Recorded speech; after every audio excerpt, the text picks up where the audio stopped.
साथीहरू good morning सेवा। म चाहिँ रमना राई खोटाङ। सन्चै हुनुहुन्छ होला सबैजना। म पनि सन्चै छु। खेतीपाती गर्नुपर्छ, खानुपर्छ। त्यसैले म चाहिँ अब मकैहरू लाउने बेला भयो नि त, अनि खेतमा पानी लाउनलाई पानी दिन जाँदैछु साथीहरू। अहिले भरे भर्दैन नि त, त्यही भएर बिहानै लिन हिँडेको जाँदैछु म चाहिँ पानी लिनलाई। यहाँ मेरो साथी हो, देख्नुभयो नि। जाडोले काम गर्छु म।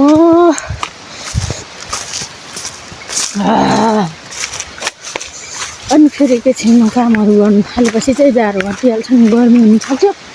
बिहानै उठ्ने बित्तिकै त जाडो।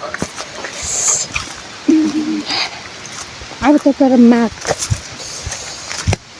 जाडो पनि जाने बेला भइसक्यो।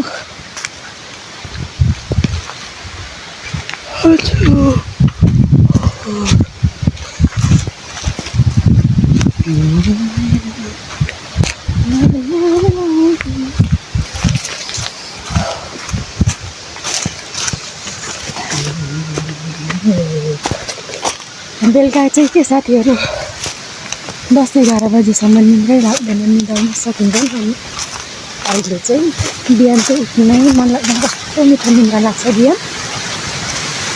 बेलुका चाहिँ सुत्नु भन्यो निद्रा लाग्दै लाग्दैन। फोन हेर्दै बस्यो।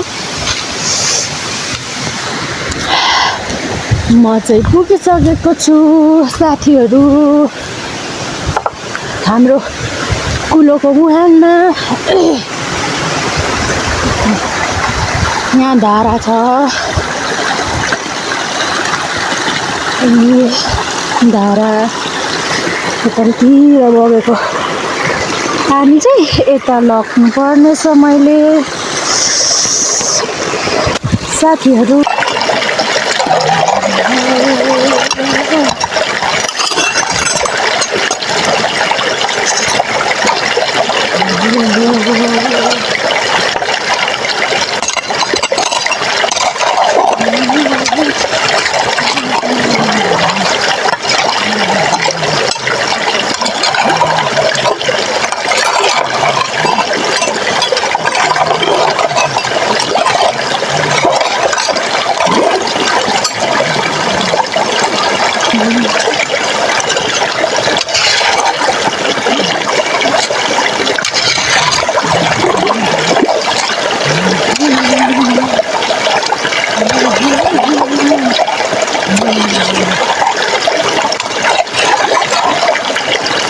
मेरा भिडियो हेरेको थिएन,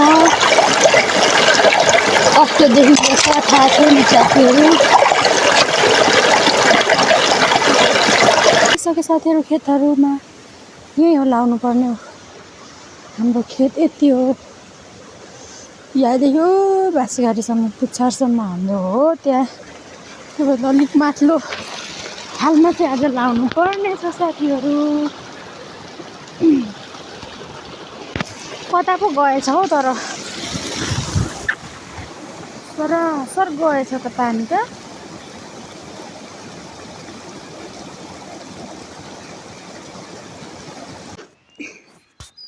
गोरुहरूलाई घाँस लगाउन आएको कि साथीहरू।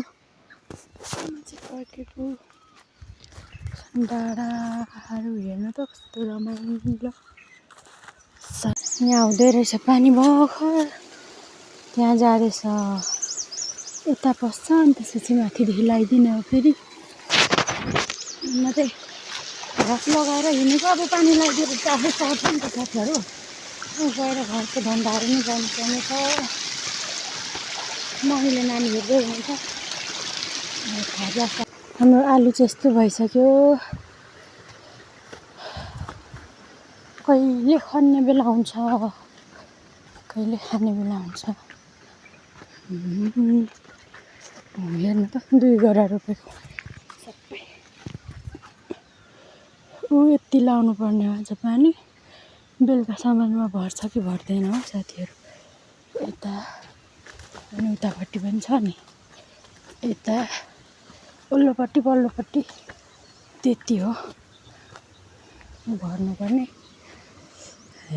चाहिँ हाम्रो घर कोदोको जार पकाउन लागेको साथीहरू।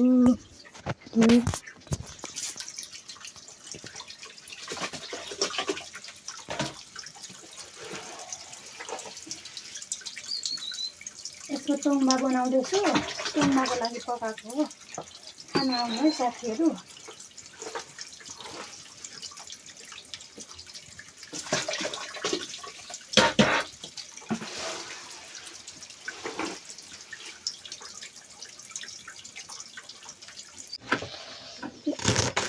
तरकारी साग काट्दैछु।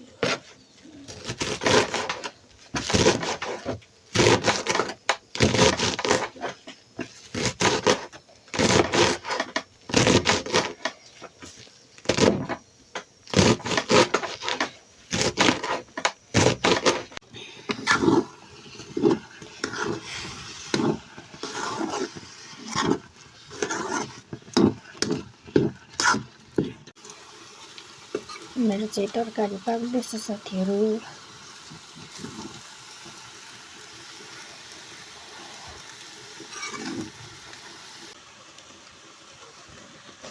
मम्मी चाहिँ सधैँ यस्तै मात्रै खानुहुन्छ, यस्तै पकाइदिन्छ। म आएँ छोरी।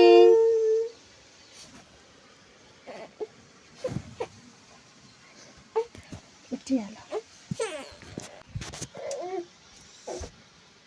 भिडियो बनाउनै पाएको छैन है साथीहरू। आज खानासाना खाएर हामी चाहिँ यसो बिसार्दैछौँ।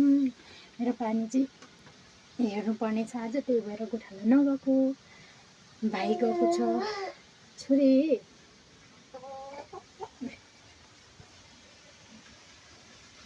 चकचक गर्ने बेला भइसक्यो यो छोरीको। पानी चाहिँ यति भरिसक्यो।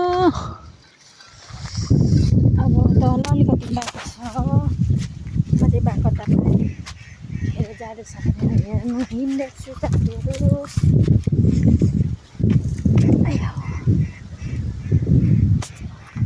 यतापट्टि चाहिँ अब 2 गरा मात्रै बाँकी रह्यो, अनि पल्लोपट्टि छ। पल्लोपट्टि चाहिँ यता त भरिसक्नु आँटेछ। मेरो पानी त राम राम राम राम राम राम राम बाटो गएछ नि हो। बाटो गएछ।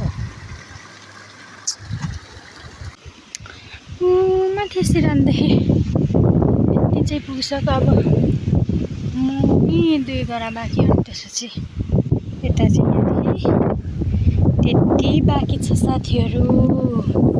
मेरो चाहिँ आज दिनभरि बेलुकासम्म त लाग्ने रहेछ। बेलुकासम्म पनि सक्छ कि होइन। आज चाहिँ गोठाला पनि भाइलाई गर है भनेर म चाहिँ पानी लाउँदैछु साथीहरू। सबै मुसारले धुलो सबैतिर धुलो खानी पठाएर पानी गएको। म चाहिँ पानी मार्नु आइसकेँ। पानी पुग्यो कि साथीहरू खेतमा, अनि म चाहिँ लिन पो भन् पानी मार्न आइसकेँ। अघि त बिहानै खासै देखेको थिएन, अहिले क्लियर देखियो। मार्नु आएको।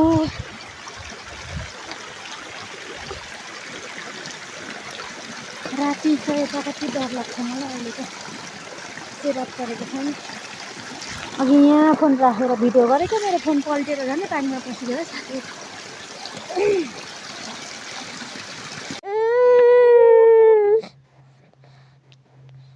तेरो फुपू जाँदैछ।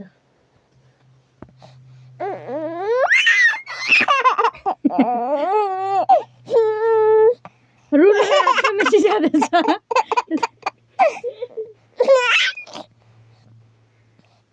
फेरि जिस्काइदेऊ न आमा।